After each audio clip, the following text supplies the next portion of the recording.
Hi, this is Brooks with Character Design Forge. This is the second video in my series on how to design villain characters.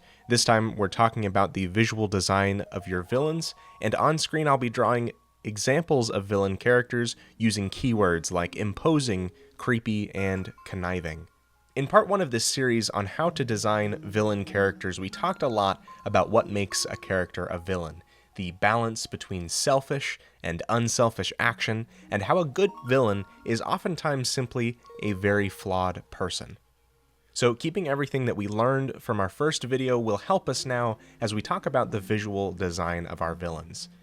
Some words that might help describe our villains or how they look could be dark, imposing, brooding, maniacal, selfish, manipulative, murderous, menacing, sneaky, slimy, venomous, cold, intimidating, evil, angry, unstable, chaotic, arrogant, or mad. But there's a single word that the entirety of our visual design hinges upon when it comes to successfully making our audience love to hate this character, and it's tone. Is your story a Saturday morning cartoon? Is it historical fiction, an animated film, a comic? Well, your villain will need to be calibrated to fit the setting that they're in. The kind of character that is zany and maniacally laughing while breaking out in song fits in perfectly if this is the villain for a Muppet movie, but this character would be just as out of place in a serious action movie as a warmongering, no-nonsense brute would be in said Muppet movie. This, coupled with the fact that you don't always want it to be immediately clear that a character is a villain, means that you need to calibrate how evil, menacing, angry, or scary looking your villain is. It really comes down to a scale of exaggeration. The more exaggerated the tone, the more hard, triangular shapes and extreme facial expressions, and the less exaggeration, the more muted and subtle it will be. A large part of your villain's visual design will have to do with their shape language. Triangular shapes can easily read as harsh, uninviting, sinister, or deceptive. If you look across the swath of Disney villains, for example, you'll see a lot of triangular shapes and points. The visual design of your villain can also be informed by what kind of challenge they pose to your protagonist. Is it mostly physical, environmental, mental, emotional, or some form of power discrepancy like political or financial? We'll try to play up that threat when possible in this character's visual design. You can also decide on a visual motif for your villain based on what they represent.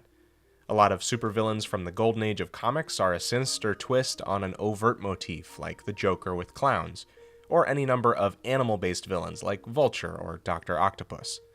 But you can also represent the threat in other ways. If this character is causing death, some elements that remind us of death can help. Or if they're somehow arrogant or prideful, a visual cue that reminds us of a lion's mane or a peacock tail can do a lot to inform our audience, however subconsciously, of that trait. If you look at Darth Vader, who is perhaps one of the greatest villain designs of all time, you'll see that his iconic look is no accident. When a character that is dressed in all black enters the film on a stark and bleak background, you know that no good can come with him.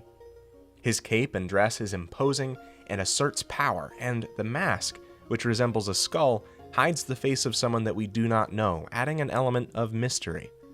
The helmet tells us that this character is impervious, or at the very least protected, and its resemblance to military, protective equipment suggests that this could be a very violent character.